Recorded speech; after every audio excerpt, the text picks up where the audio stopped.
32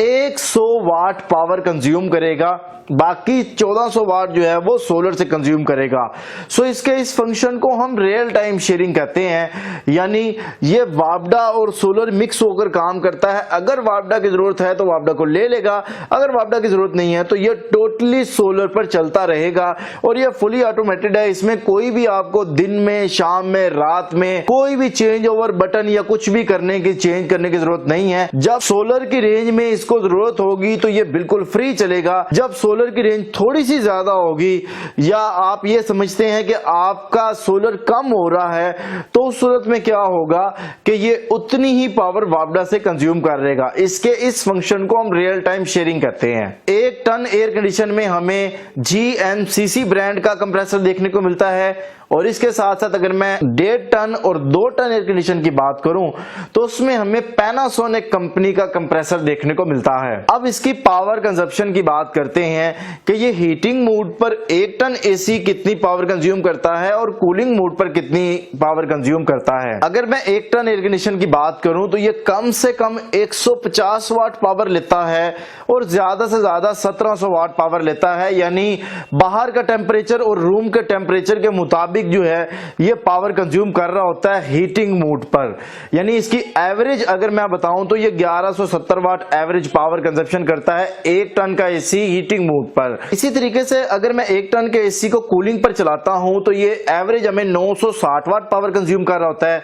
कम से कम ये 190 वाट पर भी काम कर रहा होता है और ज्यादा से ज्यादा ये 1270 वाट भी कंज्यूम कर रहा होता है। और इस एयर कंडीशन को आप वापडा के बगैर नहीं चला सकते, यानी इसमें आपको सोलर के साथ साथ रियल टाइम शेयरिंग के लिए वापडा देना जरूरी है। इसी तरीके से अगर मैं 1.5 टन इन्वर्टर AC की हीटिंग मोड पर बात करूं तो ये 220 वाट से लेकर 2500 वाट तक पावर कंज्यूम करता है और अगर इसकी एवरेज पावर कंजप्शन की बात की जाए तो 1770 वाट जो है ये हीटिंग मोड पर पावर कंज्यूम कर रहा होता है। 1.5 टन इन्वर्टर AC की अगर मैं कूलिंग पर बात करूं तो 185 वाट से लेकर 2100 वाट तक ये पावर कंज्यूम कर रहा होता है और 1.5 टन AC की अगर एवरेज कंजप्शन की बात की जाए तो ये 1400 वाट पावर कंज्यूम कर रहा होता है। और ये 1.5 टन AC 1 टन के AC की तरह इसको भी वापडा जो है वो देना जरूरी है, यानी ये विदाउट वापडा काम नहीं करता, इसको भी रियल टाइम शेयरिंग के लिए वापडा देना जरूरी है। इसी तरीके से अगर मैं 2 टन इन्वर्टर AC की बात करूं तो ये 290 वाट कम से कम पावर कंज्यूम कर रहा होता है और 3500 वाट तक जो है ये पावर कंज्यूम करता है। अगर मैं इसकी एवरेज पावर कंजप्शन की बात करूं तो ये 2290 वाट जो है पावर कंज्यूम कर रहा होता है। और इस एयर कंडीशन को आप विदाउट वापडा भी चला सकते हैं, आपको वापडा नहीं देने की जरूरत, जस्ट सोलर पैनल के कनेक्शन करें तो आपको ये AC जो है वो प्रॉपर परफॉर्मेंस देगा। इसी तरीके से अगर मैं 2 टन इन्वर्टर AC की कूलिंग मोड पर बात करूं तो ये 270 वाट से लेकर 3200 वाट तक पावर कंज्यूम करता है, यानी ये एवरेज 1700 वाट जो है वो कंज्यूम कर रहा होता है कूलिंग मोड पर। इसी तरीके से अगर मैं प्राइस की बात करूं तो हमें 1 टन का जो AC है वो 1,15,000 रुपए का देखने को मिलता है। 1.5 टन का एयर कंडीशन 1,60,000 रुपए का देखने को मिलता है और 2 टन का एयर कंडीशन अगर मैं कहूं तो ये 2,05,000 रुपए का देखने को मिलता है। यहां पर मैं एक बात आपको क्लियर कर दूं कि ये प्राइस जो है वो वक्त के साथ साथ कम या ज्यादा हो सकती है और इस प्राइस में डिलीवरी वगैरह के चार्जेस नहीं है। अगर आपको ये एयर कंडीशन चाहिए हो तो आप स्क्रीन पर दिए गए नंबर पर राब्ता कर सकते हैं और इसके साथ साथ आपको पाकिस्तान में किसी भी इनोवेरेक्स के डीलर से ये आसानी मिल सकता है। बहुत शुक्रिया आप सब दोस्तों का। अल्लाह ताला आप सब लोगों को खुश रखे, ढेर सारी कामयाबियां, तरक्की अता फरमाए। मिलते हैं नेक्स्ट वीडियो के साथ। अल्लाह हाफिज।